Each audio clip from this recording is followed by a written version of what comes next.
So, 1945, the big three get together. So this is we're still talking about Stalin, Roosevelt, Churchill. This takes place before the Potsdam Conference. I know this is out of order in the videos, but it's just kind of, it's the reason why this conference was held is why we're covering it here. So, in 1945, the guys get together at Yalta. This is the last meeting of the big three, okay, before Roosevelt changes out to Truman and Churchill changes out to Attlee. So, February 2nd through the 11th, what they're going to do is they're going to talk about what's going to happen in Europe after the war. What do we do with Germany? We can't bring Germany financially to her knees again. We saw the repercussions of that during the Great Depression. Didn't work so well. So FDR and Churchill are both telling Stalin to back off because he wants huge reparations on Germany, and both of them are saying, can't do it. We have to have a financially strong Germany to ensure the financial stability of the world. So they understood that. So what are we going to do with them after the war? What are we going to do with Poland? What are we going to do with the Czech Republic or Czechoslovakia? What are we going to do with Hungary? What are we going to do with Romania? What are we going to do with Austria? FDR did not consider the USSR a threat at this time. Despite Stalin's bolstering, FDR was kind of like, he's not going to do anything. He'll be fine. He's certainly not going to take advantage of the situation. Roosevelt was really naive on this one. Truman, not so much. He kind of saw through Stalin, but FDR, he might have been losing it at this point. This is only 2 months before FDR dies, so maybe he was feeling some effects. Stalin promises that he will leave Europe alone, that he will not infringe on Poland, Czechoslovakia, Hungary, Romania, or Germany. We'll be fine, okay? He does want huge reparations, which the other two guys tell him, no, you can't have that.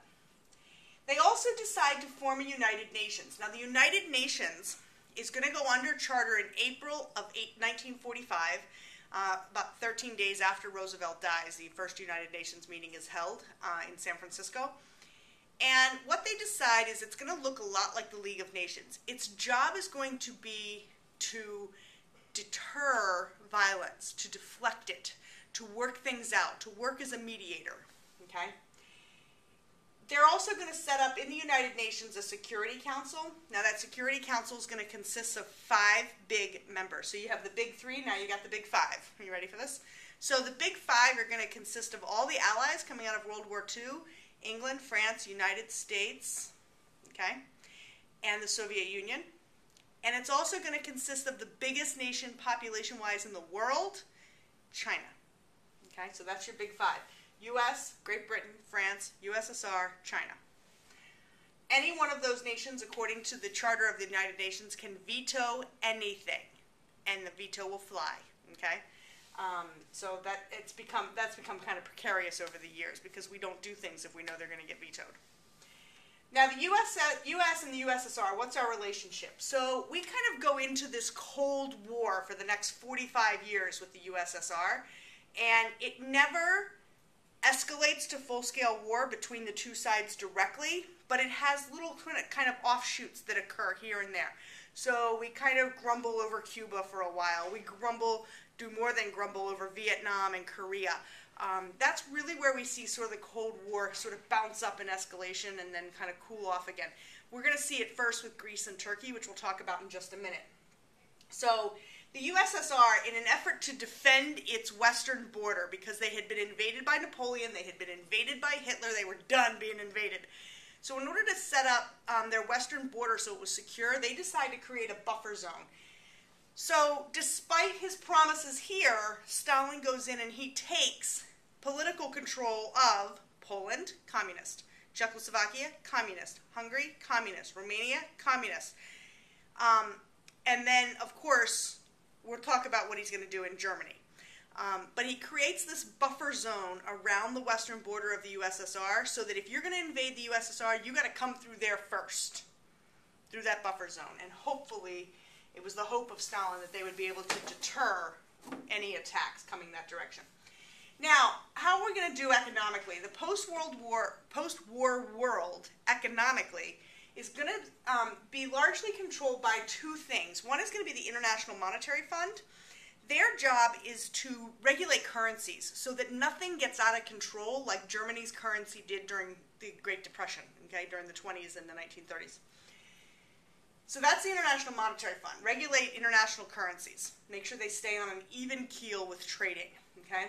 The World Bank is also going to be established. That's a bank that any country in the world can access and put money into, but it's also a bank that's going to be doling out money to underdeveloped countries and countries that are recovering from World War II. So that's their job. We still have a World Bank today, and that's whenever it meets, that's when everybody protests in the various cities. The United Nations Conference is going to be held in California, in San Francisco. This is where they set up the Security Council with the Big Five. The United States approves our membership in it, unlike the League of Nations. It approves the membership in the United Nations by 89-2 in the U.S. Senate. Now, war crimes. The Allies decide they're going to go after the German war criminals because there were a bunch of Nazis who needed to be tried for their war crimes. Clearly, atrocities happened during World War II, and the Allies wanted to make sure people paid for those crimes so that maybe it would deter other people in the future. So those trials are going to be held at Nuremberg, Germany. There's going to be 22 culprits who are brought to trial, and 12 of them are going to be hanged. 7 will get extended jail time, and then Hermann Goering, he's the propaganda master in Germany under Hitler. He commits suicide. He bites on a cyanide capsule while he's in custody, and he dies. All of these Nazis were basically given cyanide capsules by the Nazi leadership to ensure their silence, that if you ever feel like you are threatened, you can bite down on this thing and it'll kill you immediately. So Goering takes advantage of that. A lot of the Nazis, a lot of the leadership that wasn't necessarily tried at Nuremberg escaped Germany, and a lot of them wound up in places like Argentina. A couple wound up in the United States, and there have been some Nazi hunters over the years, particularly in the 70s and 80s, that caught a lot of these guys running around and sent them back to Germany for trial. So you've got these really old men heading back to Germany to go on trial for their war crimes during the war. Kind of an interesting time. Now, Germany, what are we going to do with that? We're going to just divide Germany into 4 occupation zones. Those 4 zones are going to be manned or controlled by the USSR, Great Britain, France, and the United States. The Allies are going to split up Germany and control it. There was never an intention, really, to split up East and West Germany into 2 distinct parts, one for the Soviet Union to control, and then the other half to be democratic. That really was not on anybody's horizon except for Stalin's. What's going to happen is he's going to go in and basically cut off East Germany. And he's going to put up a big wall around Berlin. He's going to put up walls and barbed wire fences all around East Germany so that you can't get out of East Germany. You're stuck there because a lot of people were trying to escape. So Berlin is cut into 2, right down the middle. So what you wind up with is you wind up with a Germany, okay, that's basically split down the middle. So you have West Germany over here, which is democratic, and you have East Germany here, which is going to be communist. And Berlin is up in here, okay? So what happens is Berlin winds up being cut in 2 as well. This side is East Berlin, and they are communist. And this side is West Berlin, and they are democratic.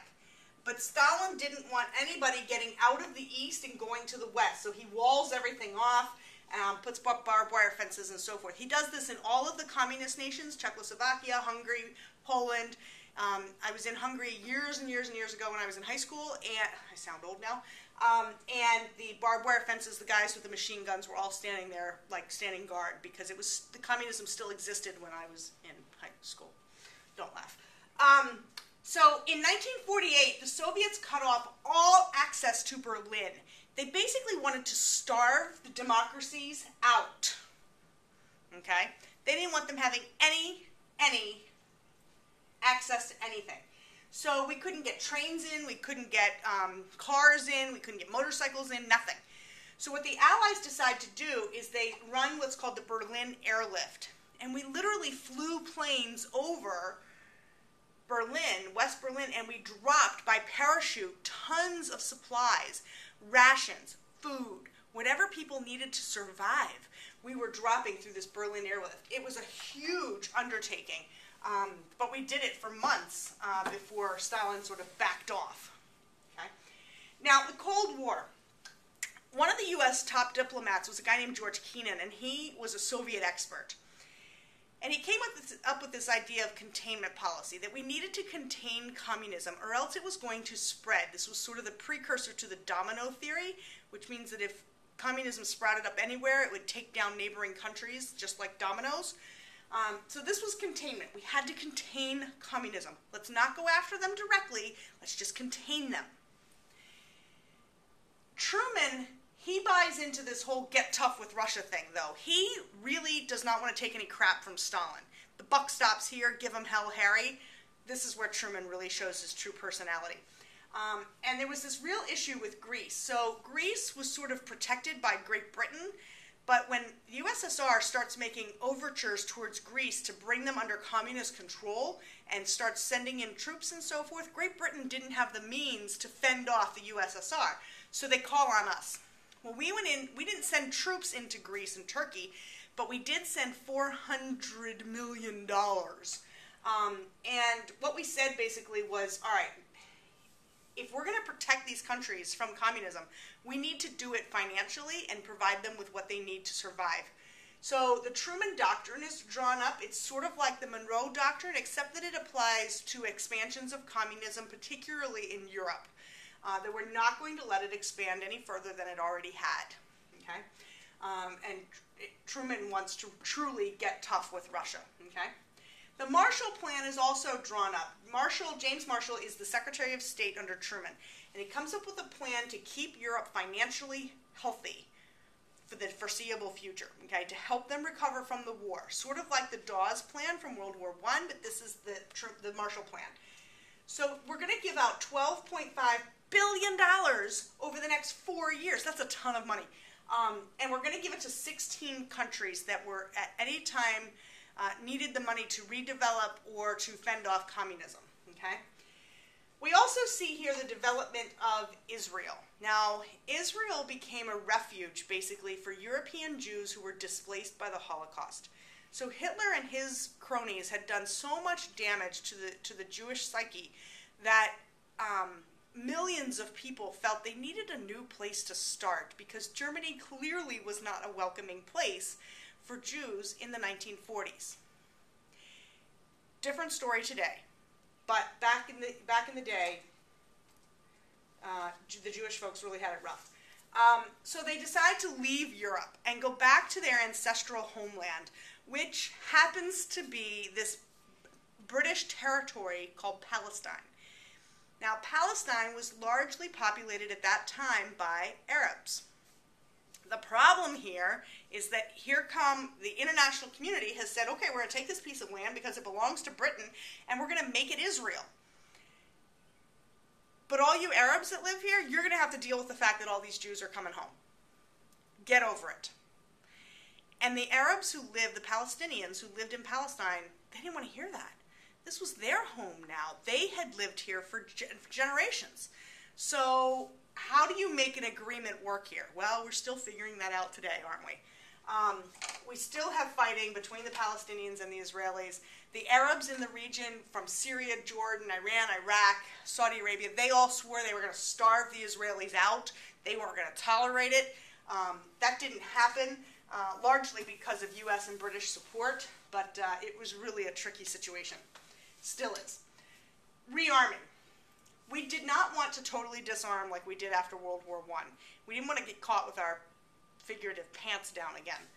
So the National Security Act is going to be passed, and what that does is it sets up a new position as a Secretary of Defense. We used to have Secretary of War. Now we have the Secretary of Defense. Because we understood we were going to have a standing army forever. It also creates the Pentagon, which is, of course, this huge building just outside of D.C., across the river. And it's, actually it's not across the river, it's still on the one side of the river. But it's out a little bit beyond the Capitol building and so forth. You have to drive up. But it's got each wing of the Pentagon, so there's 5 wings, right, that all interconnect. Each wing has like 3 hallways in it because it's so wide. There are something like 6,000 drinking fountains in the Pentagon. It's unbelievable. If you ever get the chance to tour the Pentagon, do it because it's amazing. It also creates the Joint Chiefs of Staff. Now, the Joint Chiefs of Staff are going to be made up of all of your leaders of the Army, the Marines, the Navy, the Air Force, the Coast Guard. So you have 5 Joint Chiefs of Staff. And they're going to be the ones who advise the President on national security issues. We also set up the National Security Council. Okay? This is what, at one point in time, Condi Rice was in charge of the National Security Council, and there's been some others over time that have been really famous.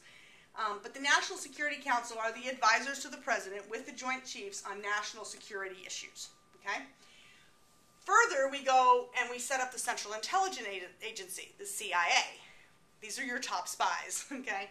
This is the agency where all of our spies come from and penetrate foreign governments.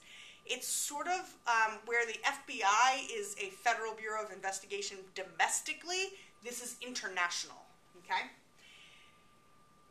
Then, in order to protect the countries of Europe that were threatened by the expansion of communism, the North Atlantic Treaty Organization, NATO, is set up. It's 12 member states, United States, Great Britain, France, Norway, Denmark, Belgium, the Netherlands, all these countries that are in Europe that would have felt threatened by communism join NATO.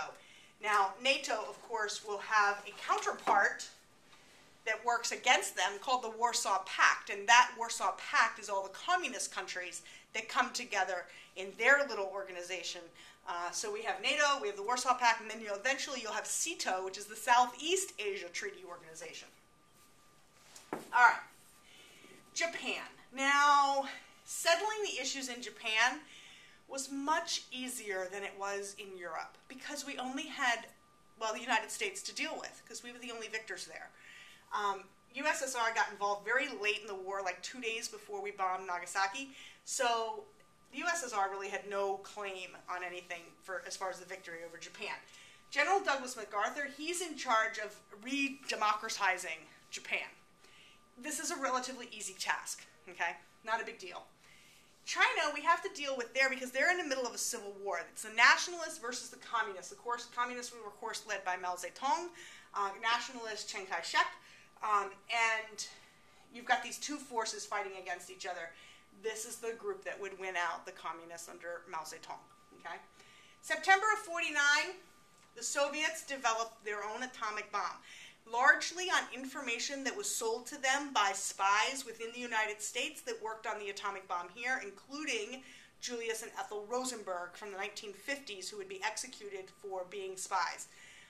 And it is said that they sold, because Ethel's brother worked in the plant where the bombs were made, he got the information, the paperwork, the designs out to Julius Rosenberg, who then sold the information to the Soviets. We don't know how much Ethel knew about this whole thing, but she was executed with her husband. In return, the United States starts development on the hydrogen bomb, which would be tremendously more destructive, if ever used, than the atomic bomb. Okay, so the H-bomb, huge threat. Okay, and we develop our H-bomb in 1952, and the Soviets very quickly on our heels with their own H-bomb. So the world mutually assured destruction could happen at any time.